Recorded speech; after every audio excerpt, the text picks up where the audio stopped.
திருமாவளவர்கள் விடுதலை சிறுத்தை கட்சியை சேர்ந்தவர். அவர் பேசுறார் அதிமுகவும் பாரதிய ஜனதாவும் இணக்கமா இல்லைன்னு. நீங்க கண்டுபிடிச்சீங்களா?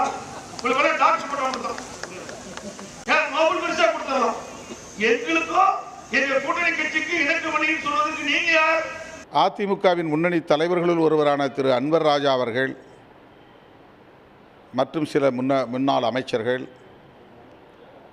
இந்த உணர்வை வெளிப்படுத்தி இருக்கிறார்கள். அதிமுகவுக்கும் பாஜகவுக்கும் இடையிலே ஒரு பிணைப்பு இன்னும் ஏற்படவில்லை என்பதை வெளிப்படுத்தி இருக்கிறார்கள். அந்த அடிப்படையில் தான் நான் கருத்துக்களை சொன்னேன். ஆனால் திரு எடப்பாடி பழனிசாமி அவர்கள் பாஜகவோடு இணைந்ததை நியாயப்படுத்தும் வகையில் விடுதலை சிறுத்தைகளை அல்லது குறிப்பாக என்னை விமர்சிக்கும் நிலைக்கு வந்திருக்கிறார். எதிரில் இருக்கின்ற திமுக கூட்டணியில் அங்கம் வைக்கின்ற கட்சிக்கெல்லாம் பயம் வந்துடுது. ஏதோ பேசிட்டு இருக்காங்க. நாங்க கூட்டணி வச்சோம், நீங்க எங்க கவலைப்படுறீங்க? எங்களுக்கு விருப்பம் பாரதிய ஜனதா கட்சியோட கூட்டணி.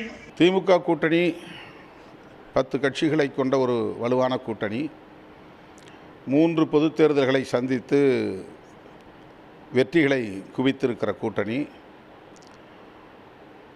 இன்றைக்கும் கட்டுக்கோப்பாக கருத்தியல் அடிப்படையிலே இயங்கும் கூட்டணி. 2026 சட்டமன்ற பொதுத் தேர்தலிலும் வெற்றியை மக்கள் அளிப்பார்கள் என்கிற நம்பிக்கையோடு களத்தில் நிற்கும் கூட்டணி. இந்த நிலையில் அதிமுகவும் பாஜகவும் சேர்ந்ததனாலேயே திமுக தலைமையிலான மதசார்பற்ற முற்போக்கு கூட்டணியை சார்ந்த கட்சிகள் அச்சப்படுகின்றன என்று சொல்லுவது வேடிக்கையாக இருக்கிறது. நாங்கள் அதிமுக பாதிக்கப்பட்டு விடக்கூடாது பாஜக உறவால்